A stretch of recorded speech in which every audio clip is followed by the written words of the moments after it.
Hey guys, today on People Now, where was Jordyn Woods spotted out and about amid the Khloé Tristan cheating scandal? Courteney Cox speaks out about a scary emergency landing for her and Jennifer Aniston. Hear what she says. Carrie Underwood is amazing. Country queen Reba McEntire is here weighing in on her favorite women in country music and the upcoming ACM Awards. Loughlin tells us about John Stamos as a dad and her show's season premiere. Hate on hater, hate on hater. Tyler Perry is going full Madea. It's all today on People Now. Let's go.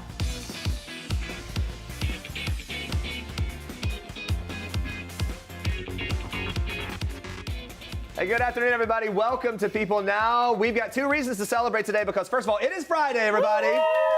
Second of all, it is Oscars weekend, everybody. Yeah. So in honor of Hollywood's biggest night, we want to know what your favorite part of the Oscars is. You've got the glamorous red carpet looks, those heartfelt acceptance speeches, super fun musical numbers, and of course, just seeing your favorite celebs. And who knows what's going to happen this year? Jeremy, for you? What's your favorite? Man, this year it's just figuring out how it's all going to play out with no host. So that's what I'm excited about. Vote for your favorite part of the Oscars or just tweet us your answer with the hashtag #PeopleNow. We're going to check in on the results in a little bit, but for now, here's what you need to know and what's trending today. We begin with this. Jordyn Woods stepped out Thursday night in Los Angeles to attend an event for the launch of her new Eyelash false eyelashes line. She seemed in good spirits and at one point took the mic and addressed the crowd. She said, "Thank you guys for coming out and supporting me through everything that's going on. It's been real, and Eyelash has been super real with a project I've been working on for over 9 months right now." Jordyn's line of products are currently at a discounted price, which speculators assume has something to do with the current scandal that she's in the middle of with the Kardashians and all that. It was reported on Thursday that Jordyn's Kylie Cosmetics collaboration was discounted significantly. And we'll get to that in just a second, but a PR rep for Eyelash lashes made a statement regarding the lashes' discounted price saying, quote, "This is a current promotion at Ulta, and almost all of Eyelas's lashes are currently included in that promotion. It's not just limited to Jordyn's lashes." The statement continues saying, after a long courtship, Eyelash entered into a partnership with Jordyn Woods in 2018. After months of product development and design, we finally nailed Jordyn's dream lash product, the perfect replica of lash extensions inspired by her LA summers. Which sounds really nice. I can't wait to see how the sales are affected by this whole scandal, or if they are at all. This was Jordyn's first public appearance since rumors started to swirl that she had hooked up with Khloé Kardashian's boyfriend, Tristan Thompson, allegedly. A source tells People that Jordyn is distraught and has been trying to reach out to Khloé, Kylie, and the rest of the Kar Jenner family to apologize, to make things right. She was previously living with her BFF, Kylie Jenner. It was reported on Thursday that she has officially moved back in with her mom. Not surprising that she's out of her house. Guys, there is so much more to unpack here with this alleged scandal. If you want to keep up, you can stick around because we're going to be talking more about this a little bit later in the show. All right, on to this. Courteney Cox is speaking out about the scary emergency landing that she endured. The pals and former co-stars were on a private flight to Mexico on February 15th to celebrate Jennifer Aniston's 50th birthday when a wheel broke entirely off the plane. The plane circled for a few hours before making an emergency landing in Southern California. Everyone was completely fine, but obviously a little shaken by the whole experience. So when Courteney attended the Hollywood for Science Gala with her boyfriend Johnny McDade on Thursday, she broke down how she was feeling during that near-death experience and how she stayed calm. It actually was fine, but what you don't know is scarier than the actual thing, and it was fine. But when at the time it feels like a near-death experience. Like well, you hear you don't have a wheel, it's like, that doesn't sound good. But, you know, we had other ones. There was more than one. So it was okay. How did you celebrate life once you landed? Was there a moment of like... Probably celebrated when it was happening.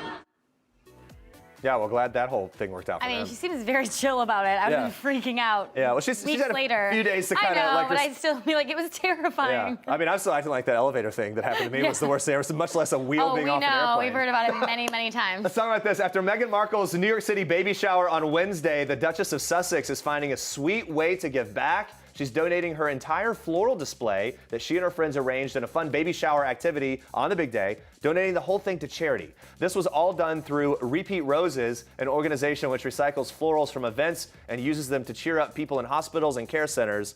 According to Repeat Roses CEO Jennifer Grove, the guests' arrangements were gifted to pediatric cancer patients at Ronald McDonald House Charities of New York, while the other flowers went to cancer patients at Hope Lodge and men and women receiving care at Unique People Services. Baby shower attendee Gayle King previously revealed Meghan's plans to donate the flowers on CBS This Morning.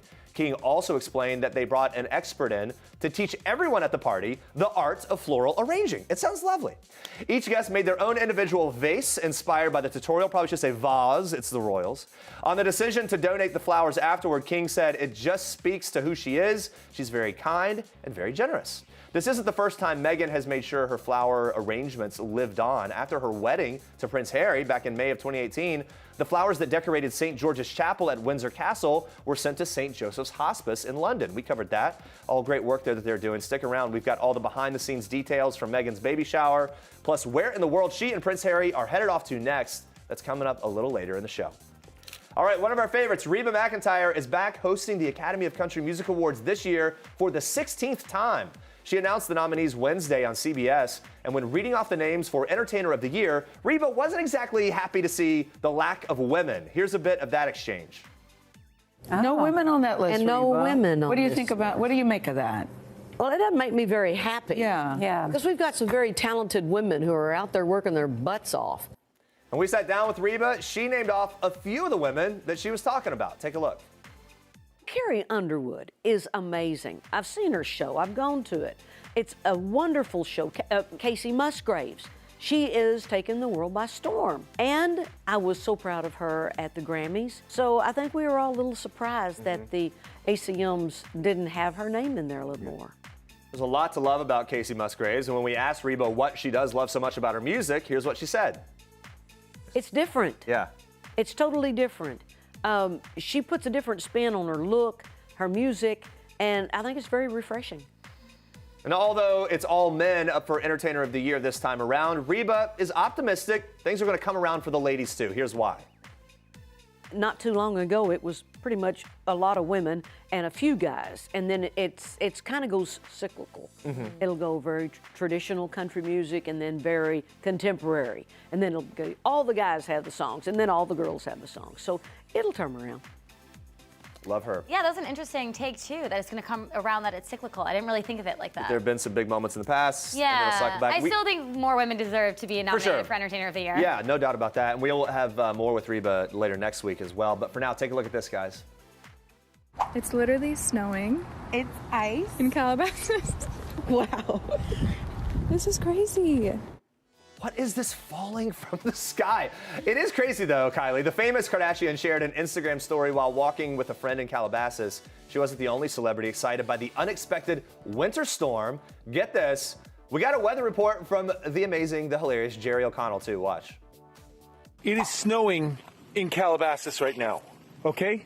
Calabasas, California, where the Kardashians live, where Jordyn used to live. It is snowing right now. Look at this. Look. Snow. So great. Little shade at Jordyn Woods while reporting the wacky weather there from Jerry O'Connell. Here we go to this next one. Heather Loughlin sharing a video with her cute doggy misters. Aww, Turns so out it was cute. the doggy's first snowfall ever. Super adorable there. Even Kendra Someone Wilkinson. doesn't know how to work the camera.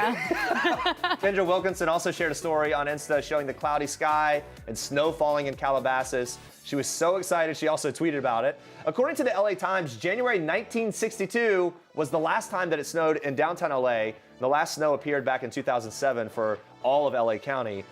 And here we go, Viva Las Vegas. There's a sight you don't often see on the Strip. Some folks wasted no time making a snowman. They got hit for the first time in a decade. And here's a first. According to the National Weather Service, February 20th has never seen measurable snowfall since record keeping started in 1937 there. Wow. Even Arizona got some snow, some places like Flagstaff getting more than 35 inches. Wow. I wonder if they know how to kind of clear that much out. That's a ton of snow. A lot of the kids there really enjoying that. Never had seen snow before. So, hello, does it get more adorable than this? A panda rolling around in the snow. This is also a live shot of me in Central Park with my kids whenever it finally snows here. Heyo.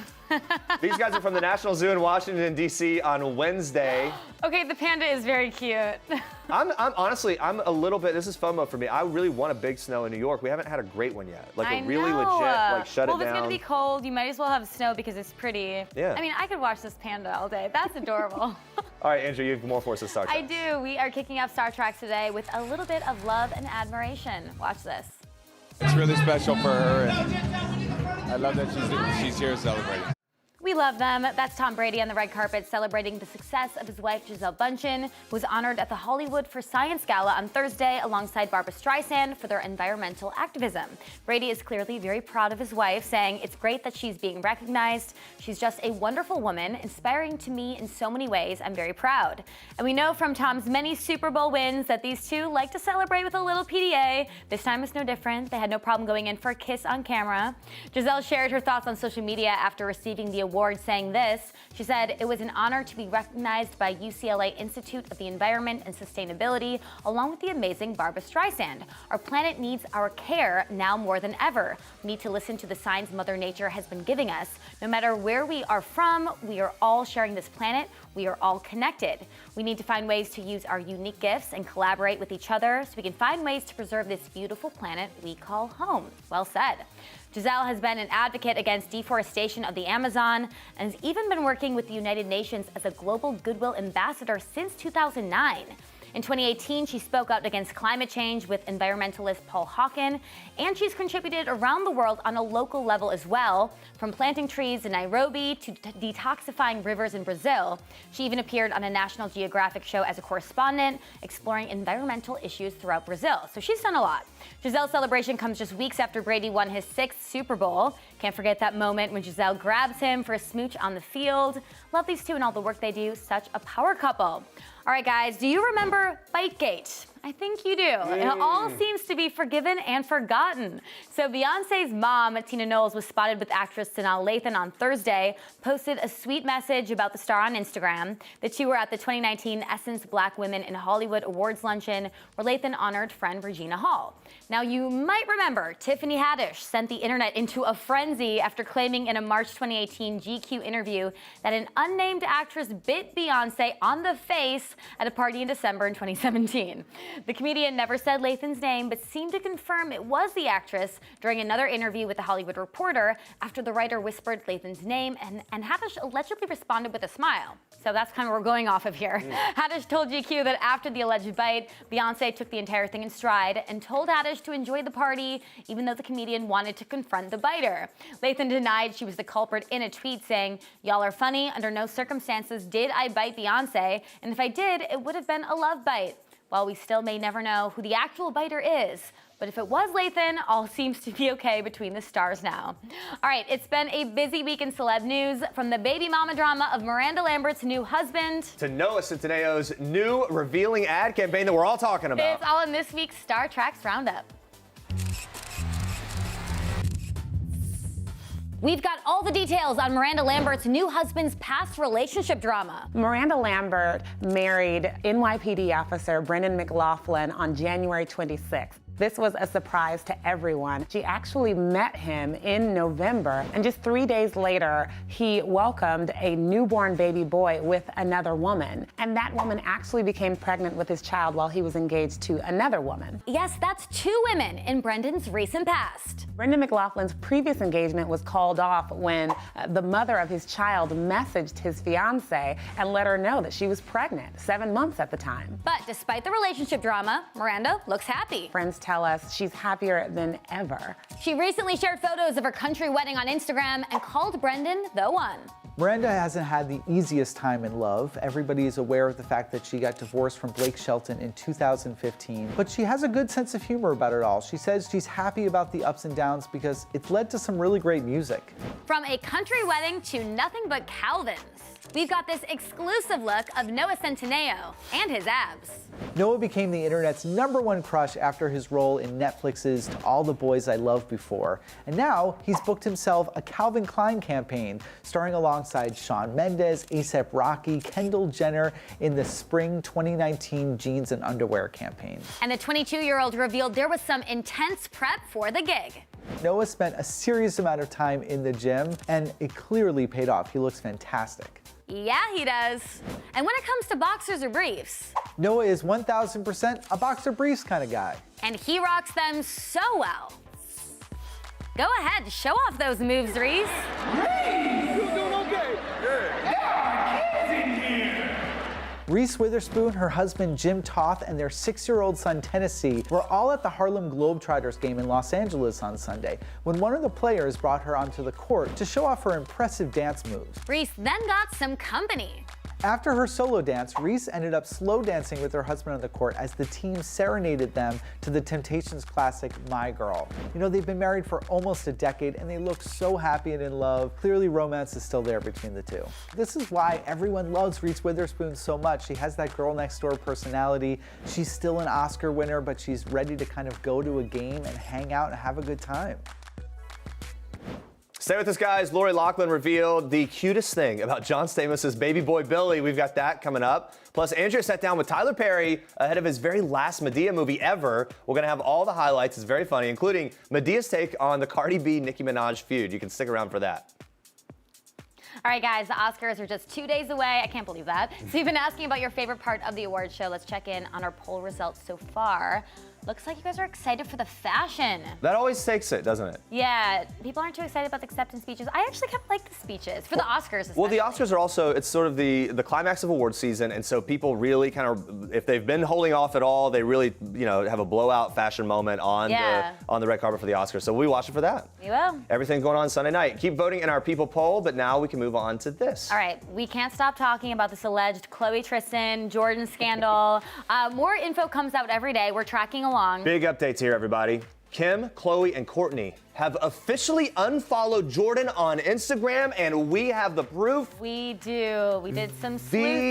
These are some of the details that really check. Okay, watch this. So, Khloé, search for Jordyn's name. Nothing. Not Kim. there. Kim, you type it in. Jordyn. No Jordyn Woods. Bye, Courtney. girl. Followers. Let's see. Jordyn, J-O-R. Okay, so yes, Gone. we're showing Khloé? you that it's not found. This is a big deal in the Kardashian world, though. I mean, they are fiercely loyal, protective of one another. So it's like in the high school, like you can't eat lunch at our table anymore. Yeah. This is a big deal. Now, Kendall has been pretty silent about the situation. She's busy walking Milan Fashion Week. Also, Kendall likes to stay out of the drama. Yeah, she does, doesn't she? It's also maybe not surprising, but been reported that Jordyn has moved out of Kylie's house. You would expect that. Of course, the two have been best friends since elementary school. Where do they stand now? Do they ever get over this? I don't know. The friendship is so long. I mean, this is probably very heartbreaking for Kylie. She has given Jordyn the royal treatment over the years, helped her with her modeling career, helped her financially, taken her on luxurious vacations. She's given her cars and allowed her to live with her. I mean, Kylie's done everything for Jordyn. Yeah, boy, it makes it even more tough to move on. It's been reported that Jordyn has been trying to apologize to Khloé and Kylie and the rest of the Kardashian family. She wants to make things right. Is she going to be able to? I don't know. I can't believe this whole thing, because if you're in the Kardashian inner circle, why would you ever consider doing anything to get kicked out? Even if you're drunk, that has to be in your mind at all times. It's one of those things that you don't know what you have till it's gone. Yeah, well, and till it's gone, you're back living with your mom, and you're never friends with the Kardashians again. Talk about reality check. I know. Can the Kardashians, though, will they ever forgive Jordyn and move on? My prediction is if they do forgive her, which I think they're forgiving people, she's not going to be moving back in the inner circle like she was. They are if this is all forgiving people, true. though. I mean, you know, Khloé took Tristan back. There was obviously a kid involved, so I don't know. Kim seemingly shaded Jordyn via Instagram stories. So, okay, in an Instagram story, Kim lip-synced to Brandy's "Who Is She to You?", which is about a cheating boyfriend, before grabbing Malika's attention and announcing girls trip.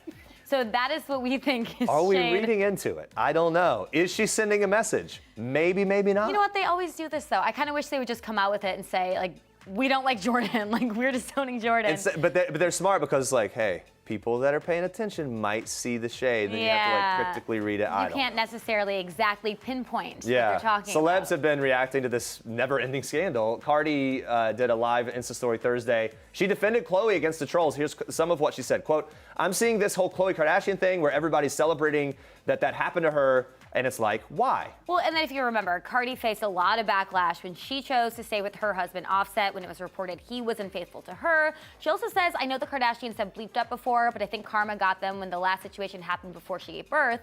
Whatever karma they deserve, it already happened. So why you keep wishing that on a woman, especially a woman with a daughter? Why do we wish that on each other?" Which is a really, really good point. The Kardashians are their position in pop culture. It's like people love to hate them, right? So when something like this happens, that's why there's some of that sort of like, oh well, too bad it's happening to her because they live such privileged lives. I think that's what's behind it a little bit. Yeah. But good that she's coming to her defense, saying like, mom as like baby. I mean, and based on all these allegations and these reports. reports, we don't see, it doesn't seem that she did anything. No. Right? At all. Of course, people are wondering about Kylie. Kylie Insta-storied a video of the snow in Calabasas on Thursday.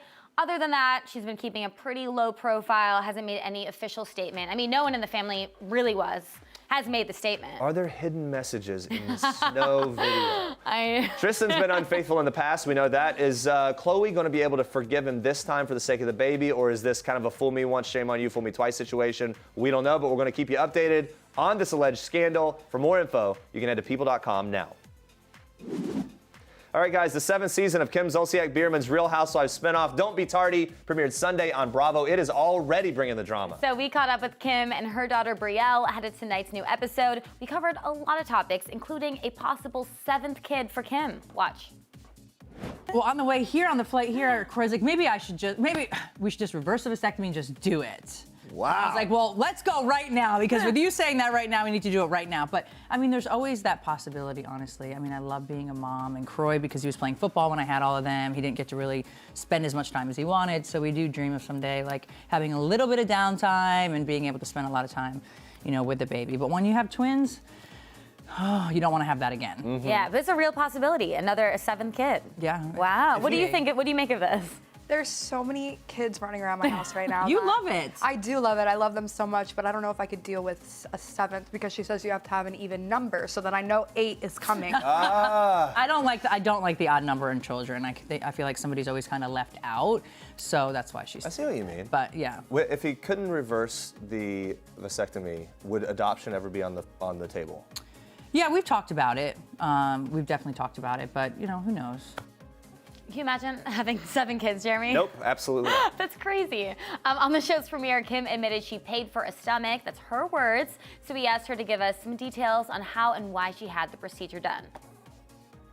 Well, I had a major hernia after my twins, so I had to have it repaired regardless, and so they do it the same way almost as a tummy tuck, so I said you might as well just do the repair, and I mean, it was covered by insurance, the whole 9 yards, so I don't know that I honestly would have probably done a tummy tuck. I felt like my stomach was pretty good, but I'm open with them, you know. I've done my lips, I like Botox. I got Botox from 23 on for migraines, so I've done it most of my life. She did her lips.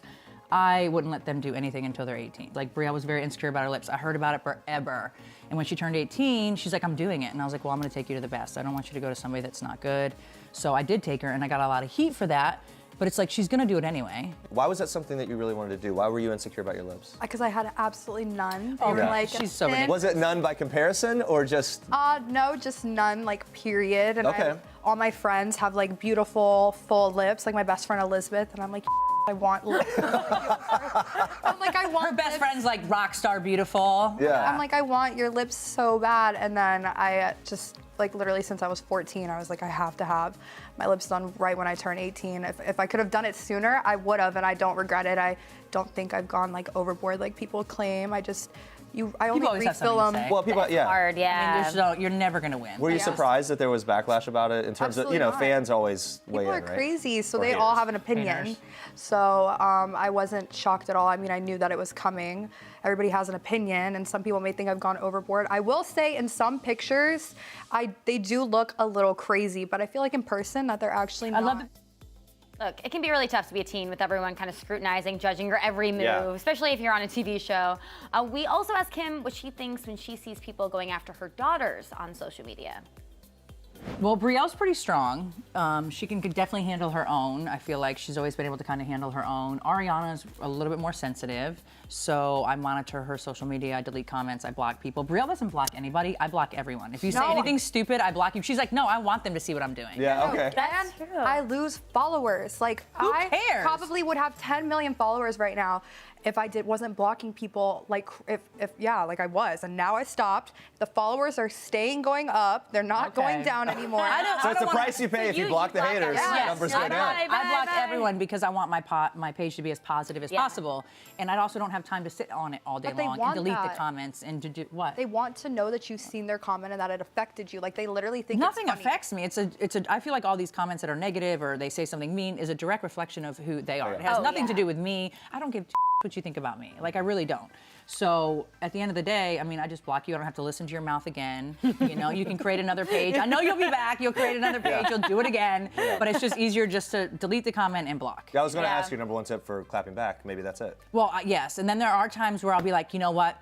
I've had it, and I'll start typing, da, da, da, and Corey always knows. He's like, what are you doing? And I was like, you know what? I'm about to say da da da da, and Corey's like, no, you're not. Let's take a break. Let's 1 hour. Let's come back to the phone in an hour. That's good. I like that. The little my time to mouth breathe. can get a little bit fresh. All right, guys, so we already knew that Kim wasn't at Andy Cohen's baby shower, but we still wanted to know if she got him a gift. Watch what she said. I gave him the gift that I give Kylie, Khloé, everybody. It's a monitor that you stick on the diaper, and if there's lack of movement for 15 seconds, it'll vibrate and like. Also the baby, yeah. And then if that baby doesn't move, and then it sends off an alarm. So we had it on all of our kids for the first 12 months. Highly recommend it. And so I gave him that. And then I also gave him these halo swaddle things because swaddling is so tricky that now they have like a little halo thing. You put the baby in it, you take a little Velcro. It's like easy, no brainer. So yeah. So you just saw him. What's your vibe about Andy as a new dad? Oh my God, he's so happy. You Like could the happiest you he's could ever been. feel it. Yes, you could feel it. You can see it. Yeah, no, it's great. It's overwhelming, you know. I think at first when you don't really know what to expect when you have your first baby. And then, you know, the lack of sleep and trying to get on a schedule. And I mean, it's a lot. It can be very overwhelming, and he's handling it great. Yeah, we love him. We love Housewives. We obviously miss you on Housewives. Oh, girl, well, you're never going to see me there. Let's just get ahead of the question. Do you kind of stay in touch with anybody, or do you watch the Housewives? No. There you go. For even more from Kim and Brielle and the whole fam, you can head to people.com and make sure to watch Don't Be Tardy every Friday, 9 p.m. on Bravo. Now watch this. You don't look bad. Yep, work out all the time. Ain't eating nothing but salads. Maybe that's right. And green drinks and stuff like that. He done got dead now, Mabel. Didn't eat no pork. And look at it, we done outlived him. Laying there dead, and we still alive, still kicking. That pork got us kicking, dog. Bacon ain't never hurt nobody.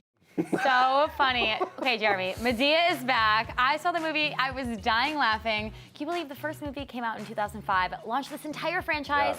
Apparently, this is the last one, though. They have been huge, every single one of them, huge hits. It's pretty incredible what a phenomenon the whole thing has become. If you're unfamiliar, though, with the Madea movies, Tyler Perry, he plays a few characters here. Joe, Brian, a new character, Heathrow, and of course, the unforgettable Madea. Now, we all love Madea, but I knew Tyler isn't as fond about playing her, which is kind of surprising. So I had to ask him what he's most excited to leave behind. Watch.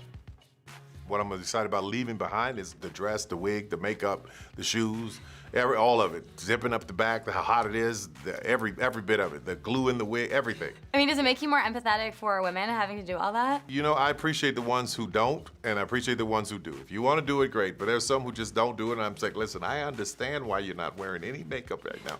What are you gonna miss the most? The live performances with the audience, I'm gonna miss that because that is the most give and take I get, and their reaction and their faces is really good. It's priceless.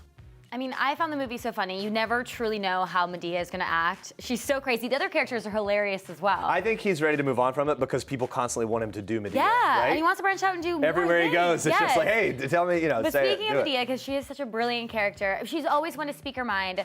I had to get her thoughts on some things that we love to talk about around here. Watch. What's her opinion on online trolls or haters? Because we know she's on Instagram. What the hell? I don't give a damn. I get hate on hater. Hate on hater. How much Photoshop is too much Photoshop? If you can't recognize your damn self, then that's Photoshop. Too much, too much. What about the Tide Pod Challenge? Y'all better stop that foolishness before them cheering eat some Tide. Cardi B versus Nicki Minaj. Baby, I'll be bumping to both of them, so I don't know. They ain't beefing in my car when I'm playing them. What would Medea's costume be if she ever appeared on The Masked Singer? Oh, she would be Deadpool. Deadpool. Oh, really funny. Heck of a New York City baby shower this week. We have been all about it, and here to break down all those details are our royal correspondent, Imogen Lloyd-Webber, and People senior news editor, Erin Hill. Thank you both for being here. Of course. Where would we be? I have been very excited. The city, you can just feel it with the Meghan vibes, and I almost went to see her just to kind of watch and wave from the crowd. Didn't do it. Refresher here, guys. Meghan is expecting her and Prince Harry's first child due sometime in late April, which, by the way, obviously is fast approaching. First of all, We want as complete a guest list for this baby shower as possible. Aaron, who was there? Yeah, so coming in first was Serena Williams, who is Meghan's longtime friend. And then Amal Clooney arrived. Of course, she attended the royal wedding with her husband, George Clooney. They go way back. Yes. Gayle King arrived.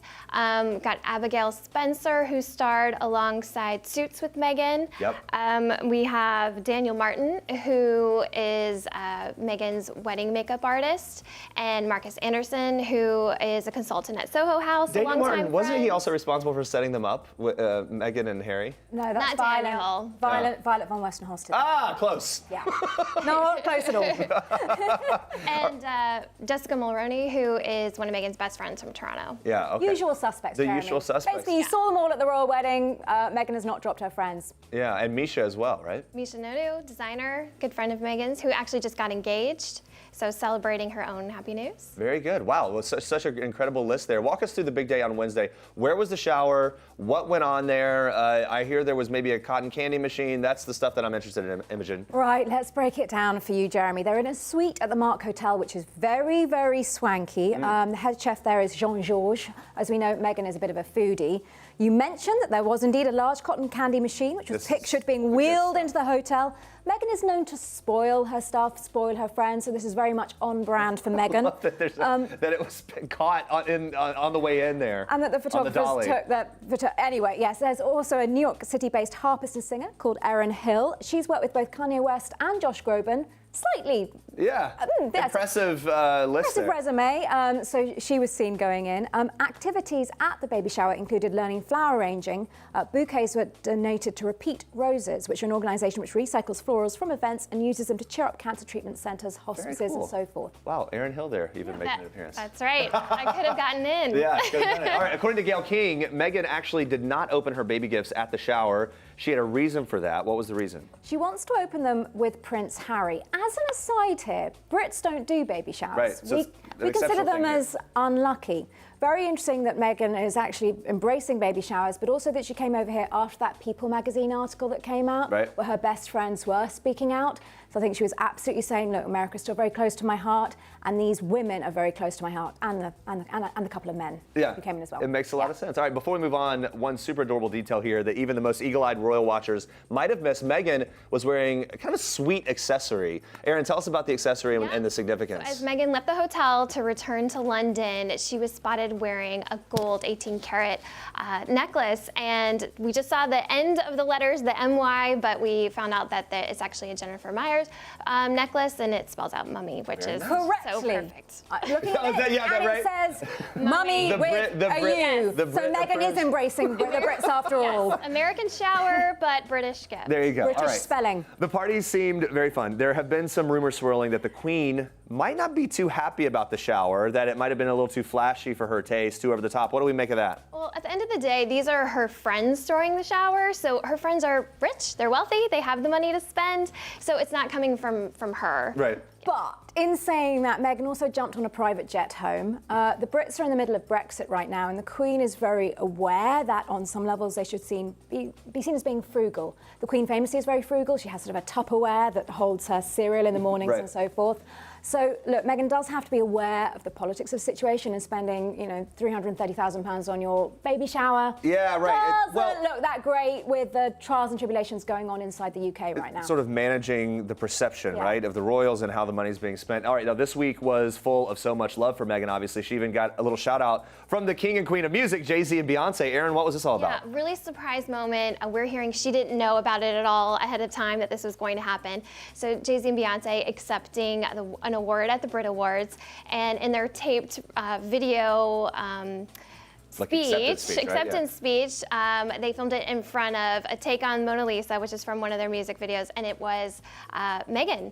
And it's this beautiful illustration. She's looking very regal, queen-like, and that is actually an illustration that was made for her former sorority's monthly magazine. Wow. So it reappeared behind Beyonce and Jay-Z. That's really cool. All right, Beyonce also penned a tribute to Meghan on her website this week. It was in honor of Black History Month. Imogen, tell us about this. Yeah, so all February Beyonce has been been highlighting various cultural figures on her website in honor of Black History Month, as you said. On Wednesday, it was Meghan Markle. Beyoncé began celebrating Meghan's charitable work in communities of colour and noted that she started doing that years before she became Duchess of Sussex. Remember those trips to Mumbai and also Rwanda.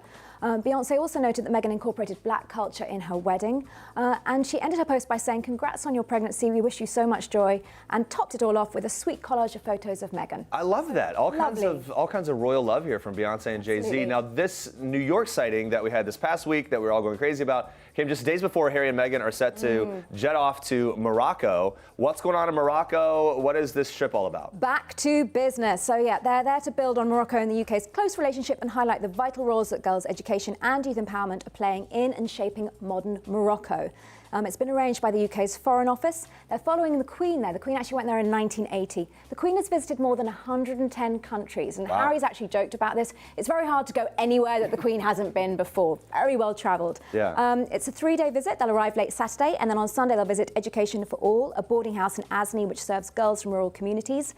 Meghan will take part in a henna ceremony there, so expect to see a whole load of pictures of that. Right. Other events they'll attend include the Moroccan Royal Federation of Equestrian Sports, which is an equine therapy program for children with special needs. And they'll also study traditional Moroccan cuisine at the Villa des Ambassadeurs, and they'll head to the Andalusian Gardens to learn about a youth empowerment initiative. Busy Back trip. on brand. The main focuses of this trip is to highlight girls' education in Yeah. Morocco, and that's a platform hugely important to Meghan. Yeah, Harry and Meghan definitely continue to hold that mantle and carry the mantle that the royal family always does with these great causes. Aaron and Imogen, thank you so much for being here. Great to talk to you.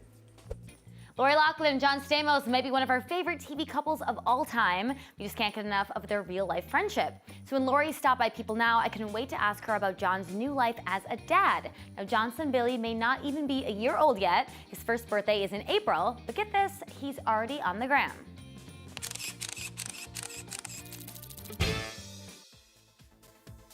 He has his own little private Instagram, Billy, that I follow. So it's just like his milestones of, he'll have Billy feeding himself and, pictures of when they have the little Winnie the Pooh thing and it says, I'm 8 months old. And Billy's sitting on the couch with like his sticker that says I'm 8 months old. Or it's just adorable. And he's got a different kind of name, so you'll never figure it out. They are smart. It's a phony name, like you'll never figure it out. He's delicious. He's the happiest little guy. I'm so in love with him. But what's really great is John is so happy, and it's nice to see him so happy. And I always knew he would be a good dad, but he's a really great dad, and he's so in love with this little boy. And I'm really happy for John. He's in a great place in his life. His wife is the greatest girl, Caitlin. She's just amazing. She's been wonderful for John, and it's just nice to see it all come together for him. We can just figure out that Instagram name. Fuller House was recently renewed for its 5th and final season. We had one more chance to see what's in store for Uncle Jesse, Aunt Becky, and the whole gang. So I had to ask Lori how she feels about their story coming to an end. She also had a pretty amazing idea for how to keep the fun going. Watch. I'm happy with the way that where my character is. Maybe a spin-off for Jesse and Becky. Yeah. How fun would that be? That would be really, really fun. I was gonna say too, I saw that Candace did an interview and she was saying that it only makes sense that in maybe 20 years or something, you do Fullest House.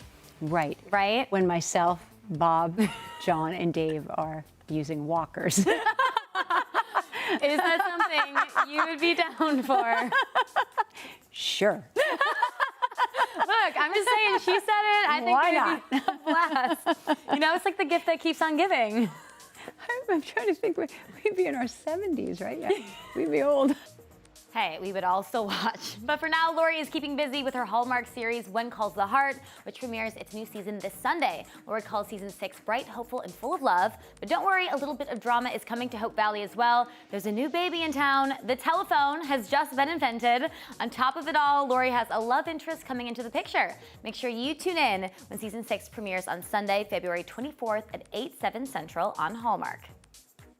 Guys, we love celeb parents who aren't afraid to get real, and we're featuring them throughout February in what we're calling Family Fridays. So this week, we focus on celebs whose kids are all grown up. It's all brought to you by Milk. Love what's real. First up, Trisha Yearwood and Garth Brooks. They have been a country power couple since they married 13 years ago. Trisha became a stepmom that day to Garth's 3 daughters from a previous relationship. So the girls, who are now grown, had to give Trisha their stamp of approval. And get this, at their wedding, they all got married. The girls even got their own rings and bridal gowns. I really love that. Nice touch to the whole thing. Trisha gave us her step-parenting philosophy and the advice Garth offered up. Take a look. I'm bonus mom. Stepmom sounds very Cinderella to me, so we call myself a bonus mom. Bonus mom, that's bonus great. Mom, I have an extra mom. And Garth gave me good advice in the beginning. He's like, they have a mom. Don't try to be their mom, and also don't try to be their best friend. You'll find your way. And I think I did with each of them. And they're just lovely young women, and it's, now we're all friends.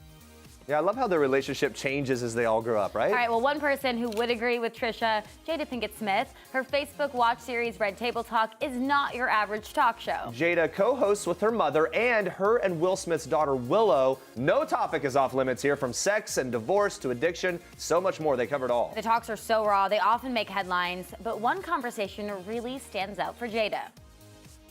Probably the most was when she said she walked in on Will and I. Yeah, right. Yeah, you look surprised in the actual show when that came up. My introduction to sex was obviously walking in on you and Daddy. That was the first introduction. What the hell did you walk in on us? I was like, what in the world is going on? Like, and then it's like, oh, what exactly did you see?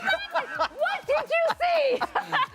But, she explained, like, I felt like I was walking in on something that was private and it wasn't any of my business and it's natural. And when I looked at her, she didn't seem like she was traumatized. Right. That would be a nightmare. Maybe no trauma, but she won't forget it. Yeah, that would be horrible. Finally, guys, can you imagine having Reba McEntire for a mom? Well, we are obsessed with her. Reba has 3 adult stepkids and a son with her ex-husband, Narvel Blackstock. But as you might expect, Reba tells us mom doesn't have quite as much power as the kids get older. Watch. You still have to crack, the whip. As I always say, crack that whip and get the spoon out, and the old big wooden spoon. Shelby's 29 years old. I can't spank him. I can't send him to his room anymore. He doesn't live with me. But every age was great. I loved it. It's one of those type things that we're good friends. We're best friends. And that's so special. My girl's the same way. Brandon, my oldest son. We're good friends. I love that. I love that. 29 years old, you can't spank him with that wooden spoon anymore. It was so nice having her on. She's so great. All right, guys, we're going to switch gears now to a more serious note. Take a look at this. LAPD arrives on the scene, and it is a woman. She has multiple stab wounds. They find blood from her neck all the way down to her toes. Wow, it's such a chilling new episode of People magazine investigates when a 15-year-old boy went bird watching one gorgeous November day in Los Angeles back in 1969. He did not expect to come across the body of a woman who was brutally stabbed. After calling his dad for help and getting paramedics to the scene, police were unable to find any identification on the murdered woman and had zero clue of who she might be. People writer Christine Pelisek breaks down the case for us. Watch. So they ended up labeling her, the coroner did, they ended up labeling her Jane Doe number 59. She had been stabbed over 150 times in her neck area. Detectives at the time thought that it was some type of rage killing. Some police used Jane Doe's jewelry and clothes to try and get some clues on who she was, but her case gets even more bizarre when a woman just a half a mile away was kidnapped and killed as well. Both girls were young, beautiful, and found dead on the same road. It's Mulholland Drive. The difference is that woman is identified and that she goes by the name of Marina Habay. And when Miranda's mom witnesses her daughter vanish from their front driveway with a mysterious man nights before the murder, she starts to realize there may be much more than a kidnapping taking place. When her daughter never came home, she ended up calling the police. And at one point in time, she actually thought that her daughter was being held for ransom. But when her daughter was found 2 days later along Mulholland Highway, her case turned into a homicide. She was found down a ravine about 1.5 miles from where Jane Doe 59 was found. Decades later, the only remaining coincidence between the two girls is that their killer still has not been found. Detectives think they may have caught a break in the case when an LAPD detective finds old archives containing evidence from Jane Doe's 59's murder scene, including her bra, which was still stained with her own dried blood. Watch this. He ended up taking the bra and bringing it to the LAPD lab because almost 40 years it was a mystery, you know, who was Jane Doe 59. So he takes it to the lab, and the lab is able to get a profile of it. And what they did was they uploaded it into this missing person data bank. A couple of years later, they finally got a hit. To find out more about this case, tune in to People Magazine Investigates Monday, February 25th at 8 p.m. Eastern on Investigation Discovery. All right, thank you guys for watching. Have a great weekend. Bye, guys.